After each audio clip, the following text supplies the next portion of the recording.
Hi everyone, so I'm getting ready to make some pancakes here using our Pure Protein Complete and Einkorn Flour. So let me just flip our... Okay, welcome to my kitchen. Hi everybody, let me just set this up here. All right, cool. Thanks for joining in.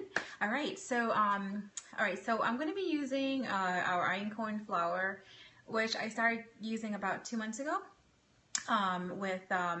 From Young Living. All right, so it's our Einkorn Flour, which is actually not mutated, which is really great and has been really gentle on my tummy. And our Pure Protein Complete added to do some protein. Thanks for the hearts, guys. All right, so welcome. All right, so let's get started. Just want to, so tomorrow is my birthday. All right, so tomorrow I want to celebrate with my kids. So one thing I like to do is actually prepare my pancakes ahead of time, so in the morning I don't really have much fuss, right? So I'm going to prepare the pancakes and I'm going to stick them in the freezer, and I can take them out of the freezer as I need it. All right, so let's get started. So the first thing, of course, we start off with our flour. Okay, so we have 1.5 cups of our Einkorn flour. So we're just going to add the dry ingredients here all together. Okay, just pop that right in there. It's 1.5 cups, and again, this is really awesome because it's not mutated. It only has 14 chromosomes. A normal wheat, well, not normal, but the mutilated wheat that we use on the market today has 22 chromosomes. Why? You know, we should ask ourselves the question. All right, so that's actually just a cup. Having a little trouble getting that out of there, so let me just use my 1/2 cup measuring. So scoop it out just for time's sake. Okay, and here we go, 1.5 cups of our flour. Okay, so we're gonna again add the dry ingredients first, and now I'm gonna add my 2 scoops of my protein, my Pure Protein Complete, all right, into my pancakes, my flour mixture. So that's 1 and 2, and this is really great vanilla. Every time I pop open this bag, it's just, oof, awesome smell. All right, so here we have our protein added into the mixture. If you want to have a little bit more protein in there, you can go ahead and add a couple more scoops. This is just 1 serving. You can go ahead and add another serving if you'd like. Just take out a little bit of the flour because it is powder, you know, so it will be that you're substituting your dry ingredients. All right, so now you can actually use sugar. So if you're using sugar, it's 2 tablespoons of sugar. I am going to use honey because I try not to use sugar as much as I can. All right, so I'm just going to use just 1 tablespoon of honey in there. Okay, just going to scrape that out of there. And my kids love the honey, so that's in there. Okay, all right, and the next thing is 1 tablespoon of baking soda. All right, I have tons of baking soda in my house, and this is the one just for the kitchen. All right, so here we have 1 tablespoon of our baking soda. Okay, hope you're writing this down, guys. If not, I'm going to add it to my Facebook group that at the Oilfield Life. If you're not part of the Facebook group, just put a comment. I can add you to it. Okay, if you're not on Facebook. And my Facebook name is Albert Luana. It's me and my husband. We share our account. All right, so there we go. We have our honey, and now some salt. We need a quarter teaspoon, which I forgot to get out here. 1 second. All right. So we have a quarter teaspoon of salt. Okay. Okay, Rosie, yes, absolutely. I'll add it onto the Facebook group. All right, so we have a quarter teaspoon of salt, and we have okay, that's all of our dry ingredients. So it's going to mix that up together with the honey in there. All right, just got a little bit of a stick going. Okay, and now what we're going to do is actually make a little bit of a well. So here's my mixing bowl, and a well is basically just making a little center, a hollow center in the middle of your batter, of your flour mixture. And now I'm going to go ahead and add my eggs. So I have my cage-free eggs here. All right, 1 and 2. That's 2 eggs. Okay. And the next we have is buttermilk. Now I don't have buttermilk There are several substitutes you can do for your buttermilk, and one of them is actually just using kefir, or you can put some regular milk, so any milk that you have, either cow's milk or almond milk or whatever milk you use, and adding just a little bit of white vinegar to it.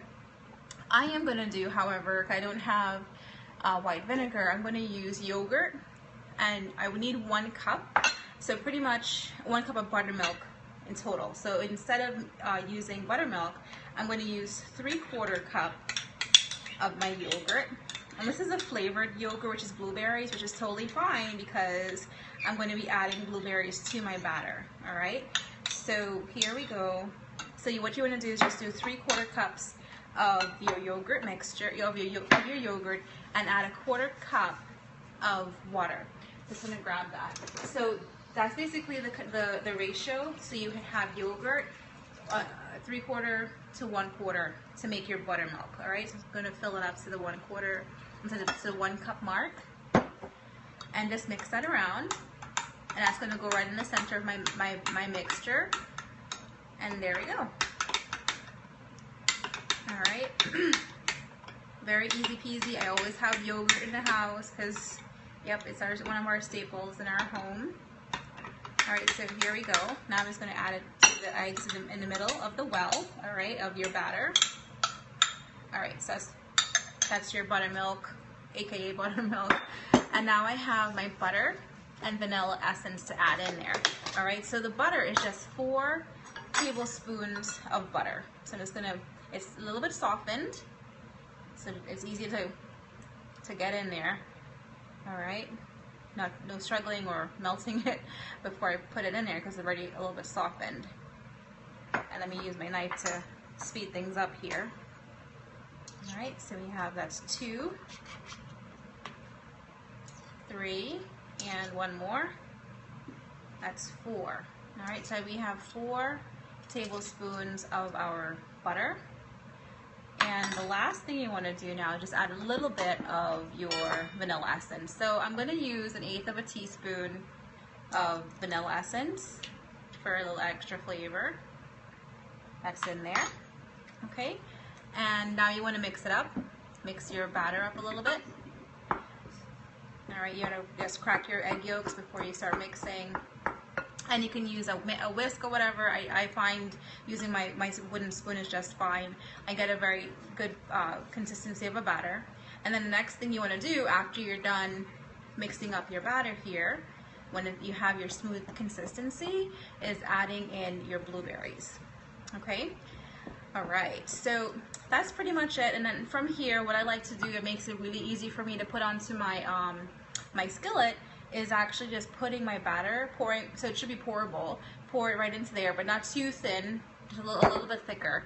You know, when you want your batter to have some life to it, right?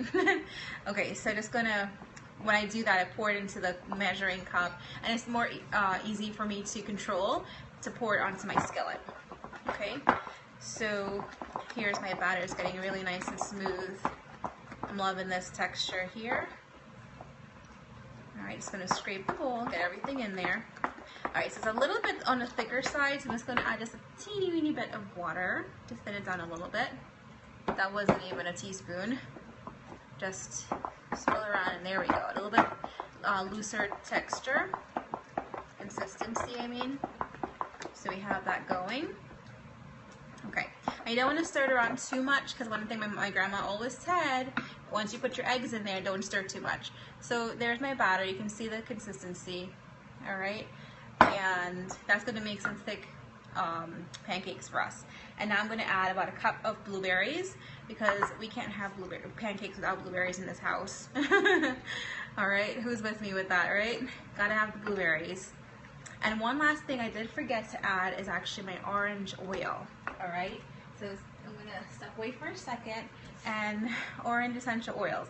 My kids have to have their orange. You either, I add it to the pancake batter, but also when I'm serving it, I put a couple of drops in my maple syrup, which makes it really great. So really orangey, tangy maple syrup. And now I'm just gonna add about 5 drops of my orange oil, from Young Living. I only ingest, we only use Young Living essential oils, the therapeutic grade. All right, I'm going to add that to my batter here. And that's it. Okay, so I'm not going to continue with showing you my skillet. That's going to take me about maybe half an hour to run this. It's going to give me about 12 pancakes, and I will feed my family in the morning for one day fun birthday breakfast for moi. All right, I hope you guys enjoyed this recipe. If you have any questions, you can go ahead and just pop them up right now. Otherwise, I'm just going to go ahead and add this recipe to our Facebook group so you can use it as well. I hope you enjoyed this, guys. Have a really awesome day. Take care.